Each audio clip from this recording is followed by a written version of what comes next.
Ce qui est étrange, c'est à quel point tout semblait parfaitement ordinaire juste avant que tout ne s'effondre. Je ne m'attendais pas à des étreintes, de la chaleur ou quoi que ce soit de particulièrement émouvant en acceptant de venir dîner. Mais je n'étais absolument pas préparée à ce qui s'est réellement produit. Quelque chose qui, avec le recul, ressemble au plus dangereux des pièges. Quand la vie semble normale, on baisse sa garde. C'est précisément à ce moment-là qu'elle vous surprend. Le trajet jusqu'à la maison de mes parents a duré 45 minutes. J'ai passé la majeure partie du temps à répéter des réponses polies aux questions inévitables. Comment va le travail? Bien. Tu vois quelqu'un? Pas vraiment. Quand est-ce que tu vas passer plus souvent? Bientôt. Au fil des ans, j'avais transformé ces esquives en une forme d'art, chaque réponse étant soigneusement calibrée pour mettre fin à la conversation sans déclencher de dispute. Je me suis garée dans la rue, même si l'allée était vide. Une vieille habitude. En grandissant, l'allée était réservée aux vrais invités, et je n'avais jamais vraiment réussi à entrer dans cette catégorie. La maison était la même que d'habitude, un crépi beige, des volets verts, le nain de jardin que ma mère aimait inexplicablement et qui montait la garde près des marches du perron. Normal, banal, sûr. Je suis entrée et ma mère a immédiatement crié depuis la cuisine. « On est sur le point de manger. Entre, allez, entre !» C'était comme si j'étais arrivée en retard à une joyeuse réunion, bien que nous sachions tous qu'il s'agissait simplement d'un autre dîner familial obligatoire. L'odeur m'a frappée en premier, le poulet rôti, son plat de prédilection pour les occasions familiales. Pas assez spécial pour les jours de fête, mais un cran au-dessus des gratins de semaine. Mon père s'est levé de sa chaise quand je suis entrée dans la salle à manger, un temps trop lentement, comme s'il hésitait, ne sachant pas si nous en étions au stade des bises ou si nous nous en tenions au hochement de tête poli. Nous avons hoché la tête, bien sûr. La gêne entre nous s'était cristallisée au fil des ans en cette danse formelle. Assez proche pour prétendre que nous étions une famille, assez distant pour éviter toute véritable connexion. Ma sœur était déjà à table, faisant défiler paresseusement son téléphone avec ce désintérêt d'adolescente perfectionnée qu'elle arborait encore à 23 ans. Elle portait un pull de marque que j'ai reconnu de son compte Instagram. Il coûtait probablement plus cher que mon budget mensuel de courses. Elle a levé les yeux juste assez longtemps pour me saluer, puis est retournée à son écran, offrant le strict minimum d'attention requis. « Salut », a-t-elle dit. « Salut », ai-je répondu. Cela ne me dérangeait pas. Je n'étais pas là pour gagner l'affection de qui que ce soit. J'avais abandonné cette idée il y a des années. La table était soigneusement dressée avec les belles assiettes, celles avec les petites fleurs bleues sur le bord qui sortaient pour les invités. Ma chaise avait été tirée pour moi. Un verre m'attendait, rempli de jus de cranberry, comme toujours. Sans aucune fantaisie festive, ni mignon, ni soigné, juste du jus ordinaire, celui que j'aimais quand j'étais enfant. Le liquide captait la lumière du plafonnier, d'un rouge profond et d'apparence innocente. Ma mère m'a adressé un sourire qui semblait faire partie d'une mascarade, comme si nous prétendions à une certaine proximité. Elle avait changé de coiffure, ai-je remarqué. Plus courte, avec des mèches qui la faisaient paraître plus jeune. Ou peut-être simplement moins fatiguée. « Tu aimes toujours le cranberry, n'est-ce pas » a-t-elle demandé. J'ai hoché la tête. Je n'y avais pas touché depuis des mois, mais ce n'était pas le moment d'ouvrir cette discussion. Ces dîners servaient à maintenir l'illusion, pas à la briser. Nous nous sommes assis. Ils ont servi le repas. C'était un plat simple. Poulet, pommes de terre et une sorte de haricot vert que mon père faisait toujours semblant d'apprécier, même si nous savions tous le contraire. Il n'avait jamais aimé les légumes, mais l'admettre signifierait reconnaître que ma mère lui servait des aliments qu'il n'aimait pas depuis 30 ans. Plus facile de mâcher et d'avaler.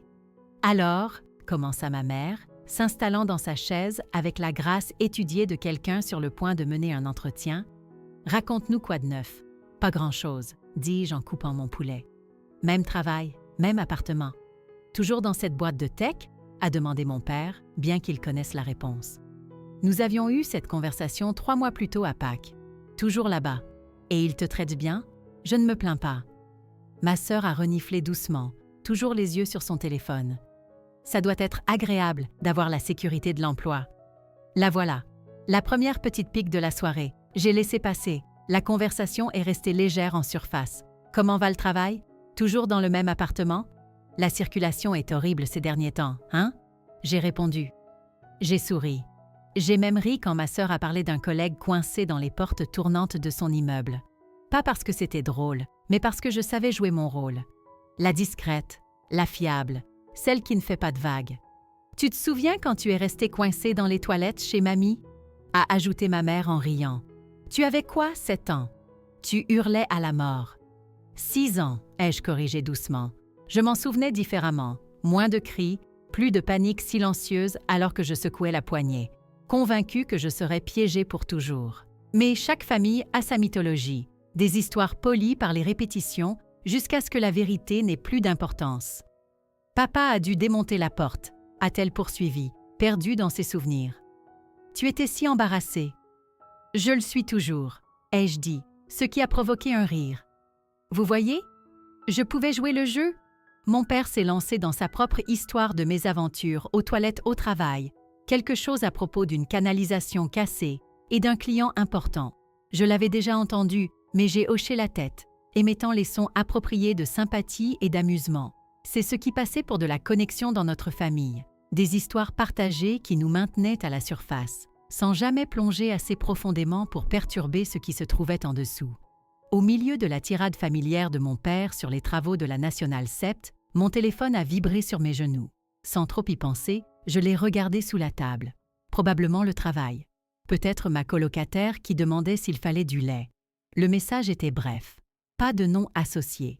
Pas d'émoji ou de ponctuation décontractée. Juste des phrases se terminant par des points fermes, comme quelqu'un qui essaie désespérément de paraître calme. « Lève-toi et pars maintenant. Ne dis rien à tes parents. » Je l'ai fixé puis je l'ai relu. La pièce continuait de vivre autour de moi. Ma mère hochant la tête à tout ce que mon père racontait. Ma sœur mâchant sa nourriture avec une précision mécanique. Tout se déroulait comme un dîner de famille normal. Et pourtant, on me disait de partir. Comme si la maison s'était soudainement transformée en une zone de danger. Le numéro n'était pas dans mes contacts. 106, local, mais inconnu. Mon pouce planait au-dessus de l'écran. Bloqué, supprimé, répondre? « Allô la Terre, ici Chloé », a dit ma sœur, et j'ai levé les yeux pour trouver 3 paires d'yeux sur moi. « Pardon, quoi? Maman t'a demandé si tu voulais plus de pommes de terre. »« Oh, non, ça va, merci. » J'ai glissé le téléphone sur mes genoux, mais le message me brûlait l'esprit. « Lève-toi et pars maintenant. » Pourquoi? Qui était-ce? Comment avait-il eu mon numéro? Je n'ai pas bougé, pas tout de suite. Une douzaine d'explications ont traversé mon esprit. Peut-être une blague, un mauvais numéro, une arnaque, ou le début d'une expérience sociale à laquelle je n'avais pas consenti. Mais au fond de moi, quelque chose s'est tordu dans mes entrailles. Le message semblait urgent, réel, et d'une manière ou d'une autre, je savais qu'il ne s'adressait pas à quelqu'un d'autre. « En fait, » dis-je en reculant ma chaise de la table, « je reviens tout de suite. J'ai juste besoin d'aller aux toilettes. »« Déjà ?» a demandé ma mère. « On vient de s'asseoir. »« Oui, désolé. Longue route. » Personne n'a posé plus de questions. Personne n'a même levé les yeux quand je me suis levée. J'ai pris mon téléphone et je suis montée à l'étage parce que la salle de bain de l'étage avait une porte qui fermait complètement et se verrouillait sans se coincer. Et parce que si quelqu'un devait avoir une conversation privée dans cette maison, ça n'allait pas se passer au rez-de-chaussée où les voies traversaient les murs fins. Les escaliers ont grincé à tous les endroits familiers. 3e marche, 7e marche, le palier. J'avais appris à les éviter adolescente en rentrant après le couvre-feu, mais maintenant je ne m'en souciais plus.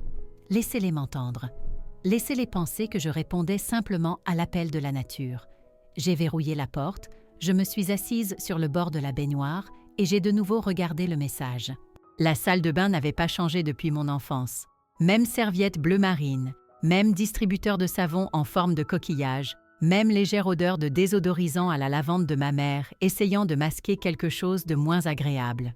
Mon doigt a plané sur le numéro. Puis j'ai appuyé sur « Appeler ». Ça a sonné une fois. Mon cœur battait la chamade contre mes côtes. « Tu es encore là ?» La voix était masculine, inquiète, familière mais pas immédiatement identifiable. « Qui est à l'appareil ?» C'est Marc. Marc, le petit ami de ma sœur. Ou ex-petit ami. C'était difficile à suivre.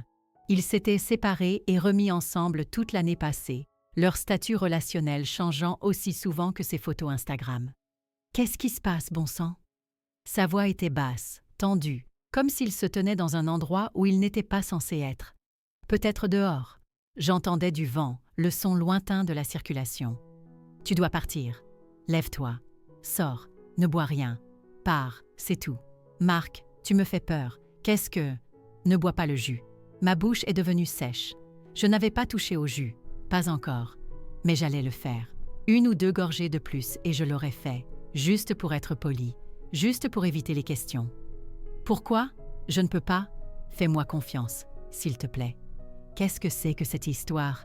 Ai-je demandé, ma voix s'élevant légèrement avant que je ne me reprenne. Plus bas. Pourquoi est-ce que tu… Qu'est-ce qui se passe? Il a hésité.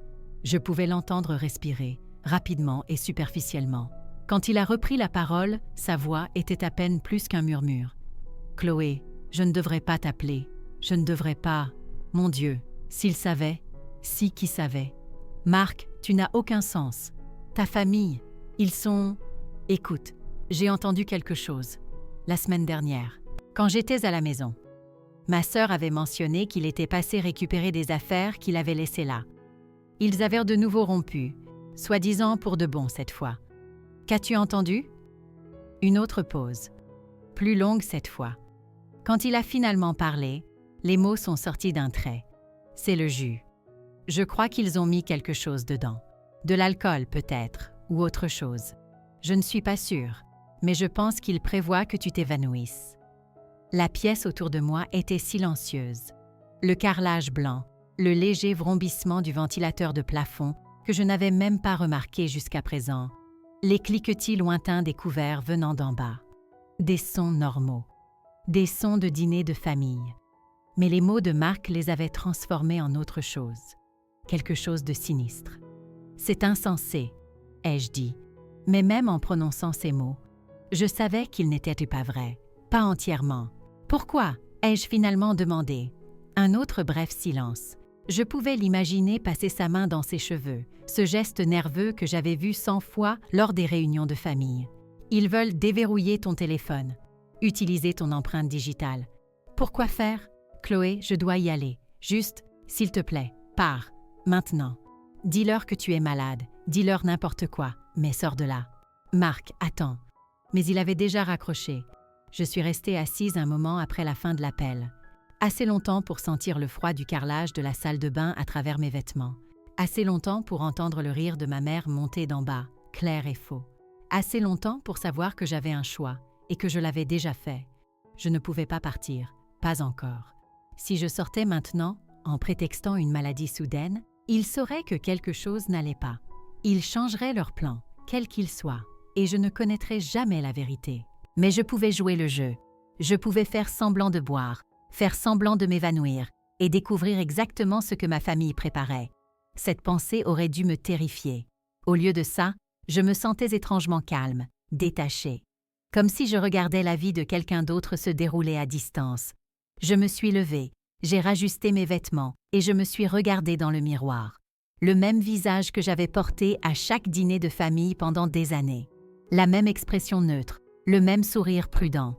Mais derrière, quelque chose avait changé. Le bénéfice du doute que je leur avais toujours accordé. La supposition que malgré nos problèmes, nous étions toujours une famille. Tout ça avait disparu. Avant de redescendre, j'ai fait 2 choses. D'abord, j'ai activé l'enregistrement audio sur mon téléphone en utilisant une application que j'avais développée pour le travail. Elle tournerait invisiblement en arrière-plan, déclenchée par certains mots-clés. Téléphone en était un. Argent en était un autre. Ensuite, j'ai vérifié mes applications bancaires. Toutes avaient la connexion biométrique activée pour plus de commodité. Je ne pouvais pas la désactiver maintenant. Ce serait trop évident quand ils vérifieraient. Mais je pouvais ajouter une couche de sécurité supplémentaire. L'authentification à 2 facteurs avec des codes envoyés à mon email plutôt que par SMS. Ils pourraient entrer dans mon téléphone, mais ils n'entreraient pas dans ma messagerie sans mon mot de passe. Mes mains étaient stables pendant que je travaillais. C'était ce que je faisais dans la vie, après tout. Construire des systèmes, trouver des vulnérabilités, protéger des données. Je n'avais juste jamais pensé que j'aurais besoin de les protéger de ma propre famille. Quand je suis retournée dans la salle à manger, ils étaient en pleine conversation sur le divorce d'un voisin. Ma mère adorait les ragots, les collectionnait comme d'autres collectionnent les timbres. Elle a levé les yeux quand je me suis assise, étudiant mon visage avec ses yeux perçants qui ne manquaient rien. « Ça va? Tu es parti un moment? »« Oui, ça va. Juste des trucs de boulot. » J'ai fait un geste vague vers mon téléphone avant de le glisser dans ma poche. « Tu sais ce que c'est? Tu travailles trop ?» a-t-elle dit, mais son attention se reportait déjà sur l'histoire. Quelque chose à propos d'actifs cachés et d'une petite amie secrète. J'ai pris mon verre de jus de cranberry, l'ai porté à mes lèvres et fait semblant de siroter. L'astuce résidait dans le mouvement de la gorge, la légère inclinaison de la tête. J'avais appris à faire semblant de boire à l'université, quand la pression des pairs rencontrait mon intolérance à l'alcool. Incroyable à quel point cette compétence était devenue utile. « Alors, qu'est-ce que tu en penses ?» a soudainement demandé ma sœur. J'ai réalisé qu'ils me regardaient tous à nouveau. J'avais manqué quelque chose. « À propos de quoi ? De Tom et Linda. Tu penses qu'elle était au courant de la liaison ? Tom et Linda. Les voisins, c'est ça. » Elle devait se douter de quelque chose, ai-je dit en jouant le jeu. Les gens savent toujours, au fond d'eux. Ma mère a hoché la tête d'un air sage. C'est ce que j'ai dit. On ne peut pas cacher quelque chose comme ça à quelqu'un avec qui on vit. L'ironie ne m'a pas échappé. J'ai pris une autre fausse gorgée de jus, plus grande cette fois. Laissez-les me voir boire. Laissez-les penser que leur plan fonctionnait. La conversation a serpenté à travers d'autres ragots, des plaintes sur le travail, la hausse du coût des courses, des discussions de table normales. Mon père s'est resservi. Ma sœur a effectivement posé son téléphone assez longtemps pour manger le dessert. Une tarte aux pommes du supermarché pour laquelle ma mère s'est excusée comme si elle avait commis un crime. « Je n'ai juste pas eu le temps de la faire moi-même », a-t-elle dit. « Ce n'est pas grave, maman », l'ai-je rassurée, bien que nous sachions toutes les deux qu'elle n'avait pas fait de tarte depuis des années. Pendant tout ce temps, j'ai joué la comédie, fausse gorgée après fausse gorgée, ralentissant progressivement mes réponses, laissant mes paupières s'alourdir. Ce n'était pas difficile. J'étais fatiguée. Le stress de maintenir cette mascarade, de prétendre que tout était normal en attendant qu'il se révèle, était épuisant. Environ 30 minutes après être revenue des toilettes, j'ai laissé échapper mon premier bâillement. « Désolée », ai-je marmonné. Je ne sais pas pourquoi je suis si fatiguée. Mes parents ont échangé un regard rapide, si rapide que je l'aurais peut-être manqué si je ne l'avais pas guetté. « Longue semaine ?» a demandé mon père. « Oui, vraiment longue. » Un autre bâillement. Un léger balancement sur ma chaise. J'ai fait tomber ma fourchette de la table et j'ai mis trop de temps à la ramasser, me déplaçant comme quelqu'un qui nage dans la mélasse. « Tu devrais peut-être t'allonger » a suggéré ma mère. « Tu as l'air pâle. »« Ça va » ai-je protesté faiblement. Mais j'ai laissé mes mots s'empâter un tout petit peu. Juste besoin d'une minute. C'est là que j'ai exécuté mon plan. J'ai reculé de la table, me suis levée trop vite et j'ai vacillé de façon spectaculaire. Oula! La tête me tourne. 3 chaises ont raclé le sol simultanément. Ils m'ont entouré comme des loups encerclant leur proie, tout en fausse sollicitude et en main secourable. « Allons te mettre sur le canapé », a dit ma mère. « Je peux marcher », ai-je insisté, mais je les ai laissés me guider, les ai laissés penser que je perdais pied, rapidement. Le canapé du salon était vieux, en cuir marron qui avait connu des jours meilleurs. Ils m'y ont déposé comme si j'étais en verre. Quelqu'un, ma sœur, a drapé un plaid sur mes jambes.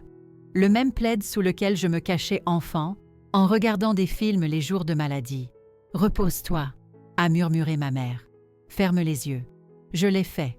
Mais d'abord, je me suis assurée que mon téléphone était accessible, écran vers le bas sur la table basse, à portée de main pour quiconque le voudrait. Puis j'ai commencé la performance la plus difficile de ma vie.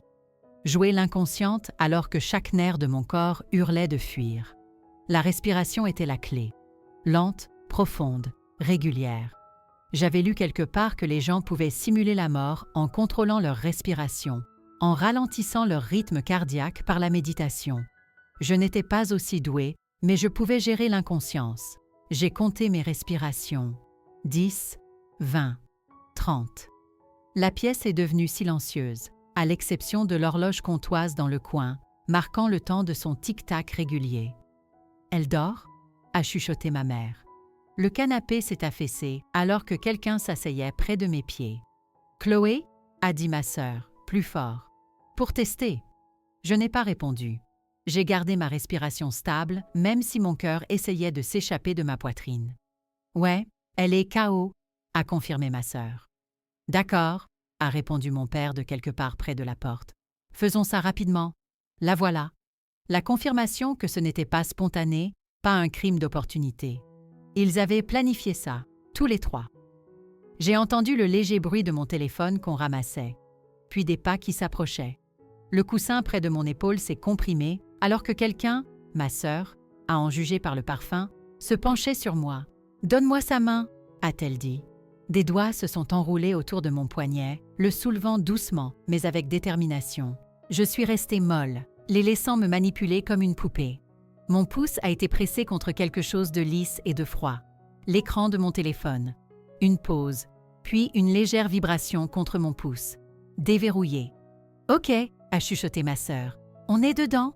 Il y avait quelque chose de tranquillement horrible là-dedans. La coordination désinvolte, le fait qu'ils n'hésitaient pas. Comme s'ils avaient répété. Combien de fois en avaient-ils discuté? Pendant le dîner? Au téléphone? Dans des messages que je ne verrai jamais? Vérifie ses applications bancaires d'abord, a ordonné mon père. Il s'était rapproché, sa voix venant maintenant de juste derrière le canapé. Des tapotements. Tellement de tapotements. Je pouvais imaginer les ongles manucurés de ma sœur voler sur l'écran, violant chaque frontière, chaque coin privé de ma vie numérique. Elle a la BNP, la Société Générale, et un truc de placement, a rapporté ma sœur. Commence par la BNP, c'est là qu'est son compte courant. Comment tu sais ça? A demandé ma mère. Elle l'a mentionné une fois. En plus, je l'ai vue y déposer un chèque à Noël dernier. Noël dernier. Quand je lui avais donné de l'argent pour le remboursement de sa voiture. Elle observait déjà à l'époque, archivant des informations pour plus tard. Encore des tapotements. Puis, ok, je suis dans l'application. Elle a combien? A demandé ma mère. Un petit sifflement de la part de ma sœur. Plus que ce qu'on pensait. Beaucoup plus. Le numéro de compte? A dit mon père à voix basse, tout à fait professionnel maintenant. Elle a tout enregistré. C'est trop facile. Trop facile. Comme voler un bonbon à un enfant. Ou de l'argent à sa fille. On prend combien? A demandé ma mère. Pour la première fois, j'ai entendu une hésitation dans sa voix. Pas de la culpabilité, exactement. Plutôt de la prudence. Pas tout, a dit mon père. Juste assez pour régler ça. 12 000 €, a dit ma sœur. C'est ce dont j'ai besoin. 12 000 et tout ça disparaît. Ses dettes de jeu. La raison de tout ça. 12 000 € pour faire disparaître ses problèmes, et tout ce que ça coûtait, c'était de droguer et de voler sa seule sœur. Fais-en 11 000, a suggéré ma mère. Moins suspect, elle pourrait penser qu'elle a payé des factures ou quelque chose. Ils discutaient de me voler de la même manière que d'autres familles discutent de partager l'addition au restaurant.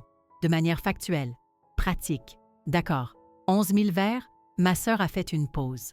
C'est quoi les infos du compte déjà? Mon père a égrené des chiffres. Ils étaient venus préparés avec tout ce dont ils avaient besoin. Ce n'était pas une décision désespérée, prise sur un coup de tête. C'était un vol planifié. Elle ne saura même rien, a dit ma mère, plus pour elle-même que pour les autres.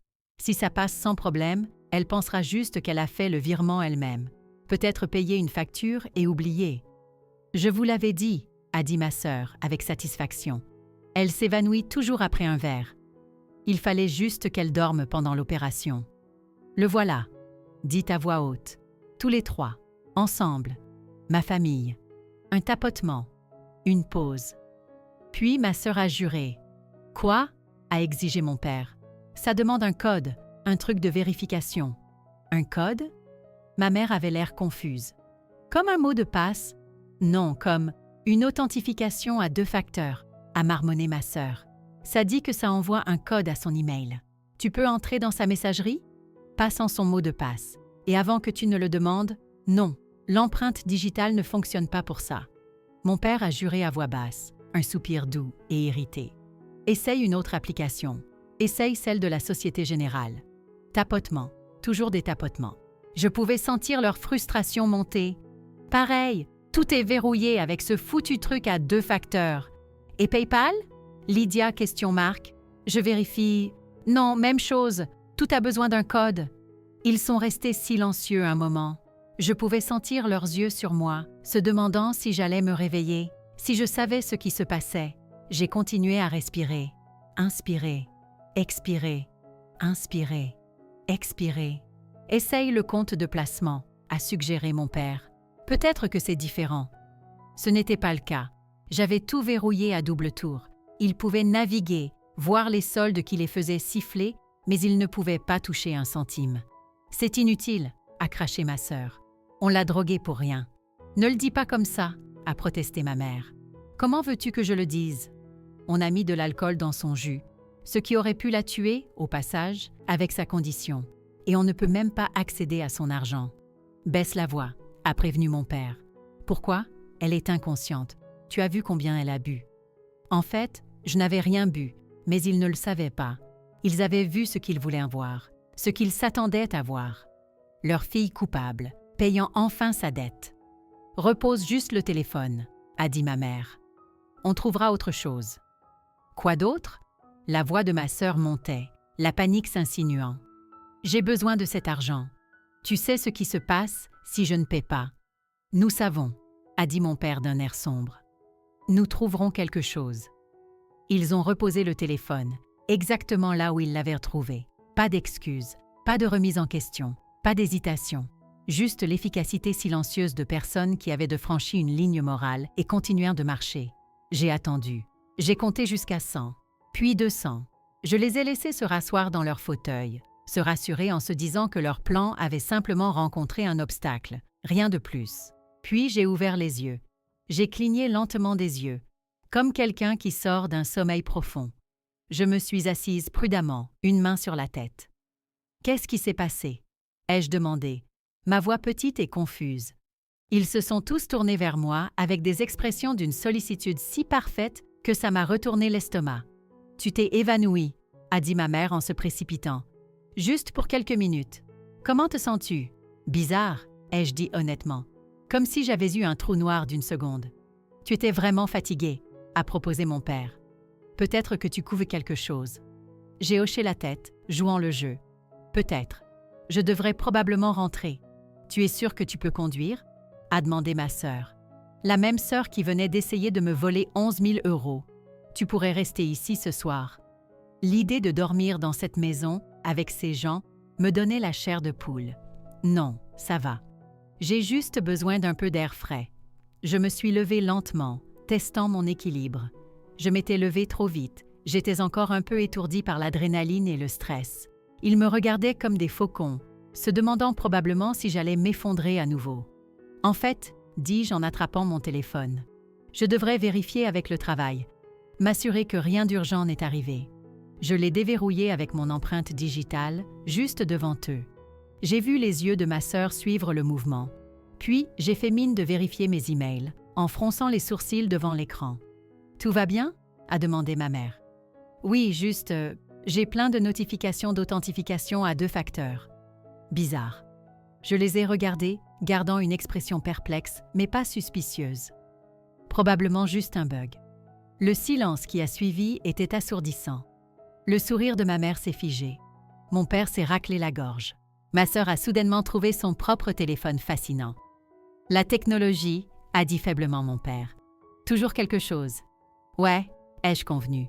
« Toujours quelque chose. » J'ai rassemblé mes affaires lentement, délibérément. Sac à main, téléphone, veste. Chaque mouvement prudent et précis, comme si je me remettais encore des effets de leur jus drogué. À la porte, nous avons suivi le rituel des étreintes d'adieu. Ce n'était pas prévu. C'est juste arrivé. L'habitude, la tradition, la mémoire musculaire prenant le relais là où la pensée consciente échouait. Ma mère m'a serré dans ses bras la première, ses bras serrés autour de mes épaules. Elle sentait comme toujours, parfum White Shoulders et café. Pendant un instant, j'ai eu de nouveau 8 ans, venant la voir avec un genou écorché. Elle l'avait nettoyé, mis un pansement, m'avait dit que j'étais courageuse. « Conduis prudemment », a-t-elle murmuré. L'étreinte de mon père était brève, maladroite, plus une tape sur l'épaule qu'une accolade. Mais sa main est restée sur mon dos juste une seconde, et je me suis souvenue de lui avoir appris à utiliser son premier smartphone, de sa fierté quand il a envoyé son premier texto. « Dis-nous quand tu arrives », a-t-il dit. Ma sœur a à peine levé les yeux de son téléphone, mais elle a accepté la demi-étreinte que je lui ai offerte. Son corps était tendu, rigide sous le stress de son plan raté. Ou peut-être de culpabilité. J'aimerais penser que c'était de la culpabilité. « À plus » a-t-elle marmonné. « Ouais » ai-je dit. « À plus » Mais même en le disant, je savais que c'était un mensonge. C'était la dernière fois, la dernière étreinte, le dernier adieu. Après ce soir, nous ne nous en remettrions pas. J'ai failli craquer à ce moment-là. J'ai failli leur demander pourquoi.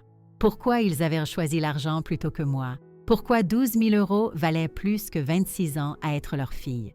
Pourquoi ils s'étaient assis autour de leur table de cuisine et avaient prévu de me violer dans mon sommeil.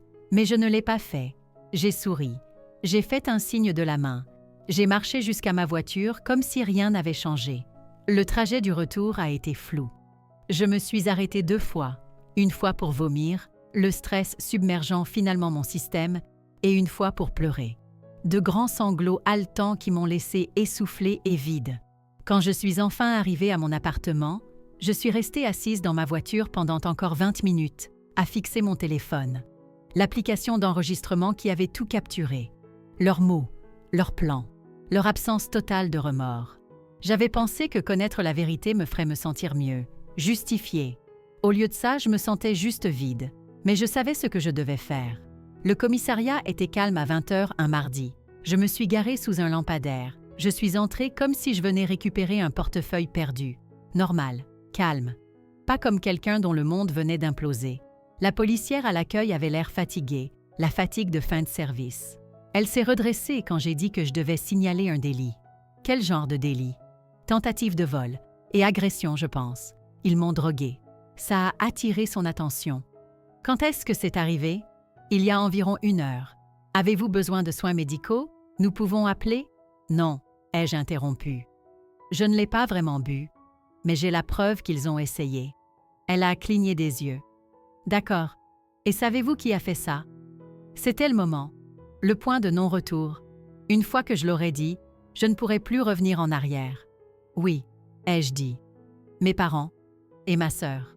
Les mots flottaient dans l'air entre nous, lourds et définitifs. L'expression de la policière est passée d'une préoccupation professionnelle à quelque chose de plus compliqué. « Je vois », a-t-elle dit lentement. « Asseyez-vous, je vais chercher quelqu'un pour prendre votre déposition. » Ils m'ont mise dans une petite pièce avec des chaises inconfortables et une fontaine à eau qui gargouillait toutes les quelques minutes. L'inspecteur Moreau a été gentil, patient, ne m'a pas pressé à travers l'histoire. Il prenait des notes dans un petit carnet, demandant parfois des éclaircissements. Quand je lui ai fait écouter l'enregistrement, il a tout écouté sans m'interrompre. Son expression s'est assombrie à chaque minute qui passait. « Vous avez été maligne », a-t-il dit quand ce fut terminé. L'enregistrement, l'authentification à 2 facteurs. C'était malin. Je travaille dans la tech, ai-je dit, comme si ça expliquait tout. Comme si être intelligente en matière de sécurité pouvait compenser le fait d'être stupide en matière de famille. Êtes-vous prête à porter plainte? Un autre moment de vérité? Oui, il a hoché la tête. C'est le bon choix. Ce qu'ils ont fait, c'est grave. Plusieurs délits, mes parents, ma sœur. Les mots ne s'assemblaient pas dans mon esprit. Que se passe-t-il maintenant? Nous allons devoir prendre une déposition formelle, obtenir une copie de cet enregistrement. Ensuite, nous les convoquerons pour un interrogatoire. Ce soir? Probablement demain matin. Avez-vous un endroit sûr où rester? Sûr, parce que ma famille était maintenant une menace dont je devais me protéger. Oui, mon appartement. Ils n'ont pas de clé. Il m'a donné sa carte, m'a dit d'appeler si je me souvenais d'autre chose ou s'ils essayaient de me contacter. Puis il a posé la question que je redoutais. Pourquoi pensez-vous qu'ils ont fait ça? J'aurais pu mentir, inventer une histoire de dispute familiale ou de malentendu. Mais j'étais fatiguée des mensonges, fatiguée de faire semblant.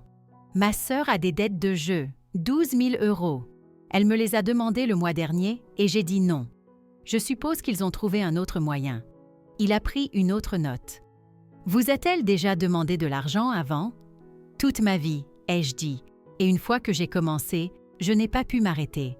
Les mots ont jailli. Des années d'attente, d'être la responsable, celle qui économisait, sacrifiait et donnait jusqu'à ce qu'il n'y ait plus rien à donner. L'inspecteur a écouté, hochant la tête de temps en temps, me laissant parler jusqu'à ce que je sois à court de mots. « Vous avez fait ce qu'il fallait », a-t-il dit finalement. « Je sais que ça ne semble pas être le cas maintenant, mais vous l'avez fait. » J'ai quitté le commissariat avec un numéro de dossier et la promesse d'un appel de suivi. Le trajet du retour a été plus calme cette fois. Pas de larmes, pas d'arrêt. Juste la radio qui jouait doucement et le poids de ce que j'avais fait qui s'installait sur moi comme une couverture. Mon téléphone a commencé à vibrer avant même que j'arrive à mon appartement. 3 appels manquaient de ma mère, 2 de mon père, un texto de ma sœur. « Tu es bien rentré ?» Jouant l'innocence. Comme si rien ne s'était passé. Comme s'il n'avait pas juste essayé de me voler. Je n'ai pas répondu. Pas encore. Les appels ont continué toute la nuit. J'ai mis mon téléphone en silencieux, regardant l'écran s'allumer encore et encore. Ils ont laissé des messages vocaux que je n'ai pas écoutés, envoyé des textos que je n'ai pas lus. Au matin, le ton avait changé. Le texto de ma mère à 6 heures du matin, « La police est là. Qu'as-tu fait ?» Mon père, 30 minutes plus tard, « Il faut qu'on parle. C'est un grand malentendu. » Ma sœur, « Je n'arrive pas à croire que tu aies fait ça. Tu as tout gâché. » J'ai répondu une seule fois, à tous, « Vous m'avez drogué. Vous avez essayé de me voler. Ce n'est pas un malentendu. C'est un crime. » Puis je les ai bloqués. Tous, chaque numéro, chaque compte de réseau social, chaque voie de communication possible. C'était étonnamment facile, juste quelques tapotements, et ils avaient disparu de ma vie numérique. La séparation physique prendrait plus de temps. Au cours des jours suivants, j'ai appris des choses que je n'aurais jamais voulu savoir, comme comment demander une ordonnance de protection, comment changer ses serrures, même s'il n'avait pas de clé, la paranoïa s'était installée, comment geler son crédit au cas où ils auraient des informations que j'ignorais.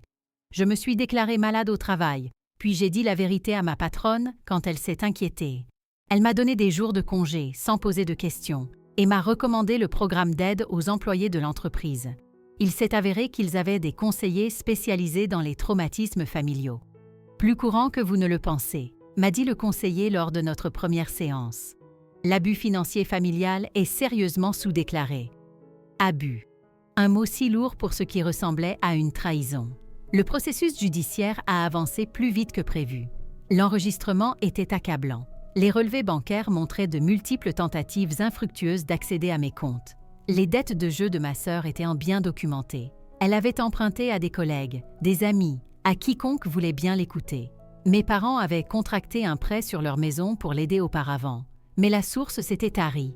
Ils ont été arrêtés un mercredi matin. Je le sais parce que ma cousine m'a envoyé un texto, l'un des rares membres de la famille dont je n'avais pas bloqué le numéro. « C'est vrai ?»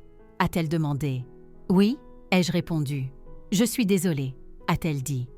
Et puis, « Je comprends pourquoi tu l'as fait. Ça m'a surprise.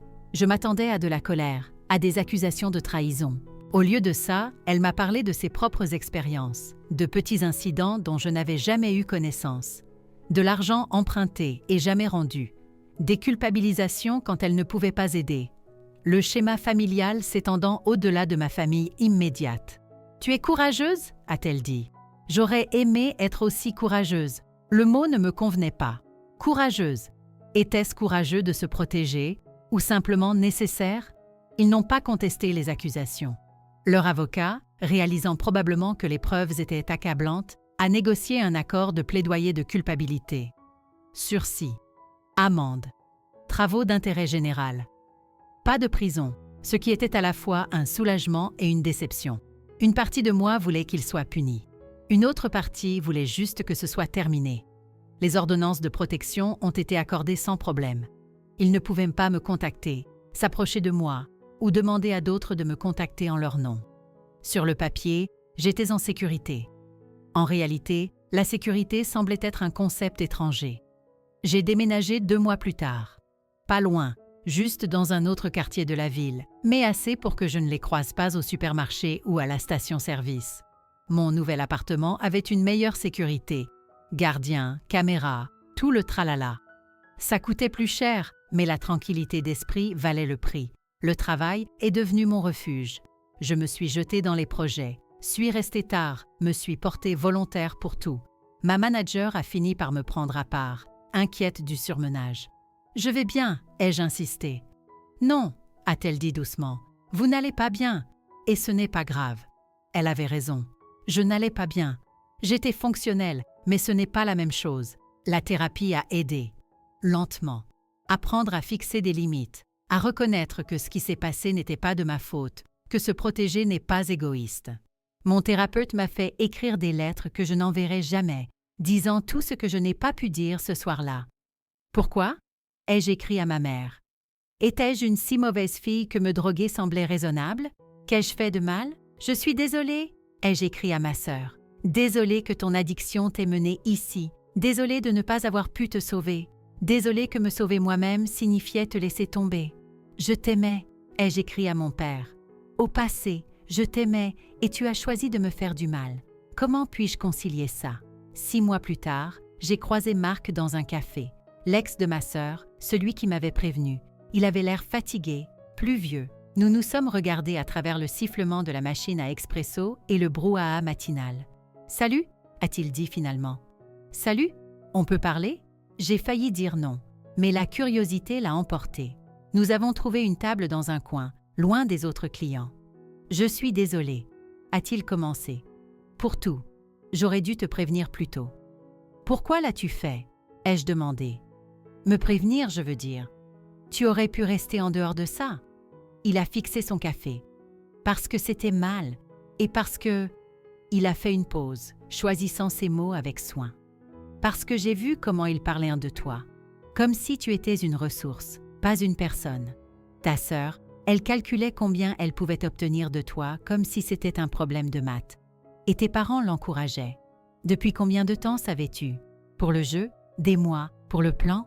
Je les ai entendus la semaine d'avant. J'ai essayé de la dissuader. Je lui ai dit que c'était insensé. Elle a dit que je ne comprenais pas la famille. Elle avait raison, ai-je dit. Tu ne comprends pas ce genre de famille. Sois-en reconnaissant. Nous nous sommes quittés avec une poignée de main maladroite. Je ne l'ai plus jamais revu, mais j'étais contente qu'il ait été là ce soir-là. Une personne qui a choisi de faire ce qui était juste, même quand c'était difficile. Les ragots m'ont finalement atteinte, filtrée par des cousins et des amis de la famille. Mes parents avaient vendu la maison pour payer les frais de justice et les dettes restantes de ma sœur. Ils avaient déménagé dans un endroit plus petit de l'autre côté de la ville. Ma sœur avait perdu son emploi dans la finance. Il s'avère que les employeurs n'aiment pas quand vous êtes arrêté pour tentative de vol. Elle travaillait dans la vente, vivant de nouveau chez mes parents. Une partie de moi se sentait coupable. La plupart de moi, non. Je me suis construit une nouvelle vie. Je me suis fait des amis qui ne connaissaient pas mon histoire. J'ai fréquenté des gens avec prudence, toujours à l'affût des signaux d'alarme que j'aurais pu manquer auparavant. J'ai appris à cuisiner des recettes qui n'étaient pas celles de ma mère. J'ai décoré mon appartement avec des œuvres d'art qu'elle aurait détestées. J'ai créé des traditions qui n'appartenaient qu'à moi. Le plus difficile, c'était les fêtes. Ce premier Noël, j'ai fait du bénévolat dans un refuge, m'entourant d'inconnus pour éviter d'être seule. La deuxième année, j'ai voyagé. J'ai passé la semaine entre Noël et le Nouvel An en Islande, à regarder les aurores boréales et à faire semblant de ne pas me souvenir du goût de la farce de ma mère. La troisième année, j'avais trouvé mon rythme. Des amis qui étaient devenus une famille choisie. Un petit ami qui comprenait pourquoi j'étais bizarre avec l'argent, pourquoi je vérifiais les serrures 3 fois, pourquoi je ne buvais pas même lors des célébrations. Une vie plus petite à certains égards que celle que j'avais imaginée, mais entièrement mienne. J'ai toujours l'enregistrement, sauvegardé à plusieurs endroits, sur des clouds et des disques durs. Non pas parce que j'en ai encore besoin, mais parce que parfois je doute de moi. Parfois je me demande si j'ai surréagi, si j'aurais dû gérer ça différemment. Puis j'écoute leur voix, désinvolte et calculatrice, discutant de mon corps inconscient comme d'un problème à résoudre, et je me souviens, ils étaient de ma famille. Ils étaient censés me protéger. Au lieu de ça, ils sont devenus la menace dont je devais me protéger. La dernière fois que j'ai regardé leurs réseaux sociaux, un moment de faiblesse par une mauvaise nuit, ma sœur avait posté une citation sur le pardon. « La famille, c'est pour toujours », disait-elle, superposée sur un coucher de soleil. Les commentaires étaient pleins de cœur et d'approbation. J'ai failli rire. Puis j'ai fermé l'application et je les ai bloqués à nouveau, juste pour être sûre. La famille n'est pas éternelle. Pas quand ils droguent votre boisson. Pas quand ils essaient de voler votre avenir. Pas quand ils vous voient comme un compte en banque au lieu d'une personne. Parfois, couper les ponts n'est pas de la cruauté. Parfois, c'est de la survie. J'ai survécu. Et malgré tout, peut-être à cause de tout, cela me semble suffisant. L'enregistrement est toujours dans mon téléphone, un fantôme numérique de la nuit où tout a changé. Je ne l'écoute plus. Pas besoin. Les mots sont gravés dans ma mémoire, avec le goût du jus de cranberry que je ne boirai plus jamais et le poids de la dernière étreinte de ma mère. Ils ont fait leur choix cette nuit-là. Ils ont choisi l'argent plutôt que moi, ont choisi de résoudre leurs problèmes en faisant de moi leur victime. Et j'ai fait le mien. Je me suis choisie. Ce n'était pas facile, ça ne l'est toujours pas, mais c'était juste. Et à la fin, c'est tout ce qui compte. Fin de l'histoire.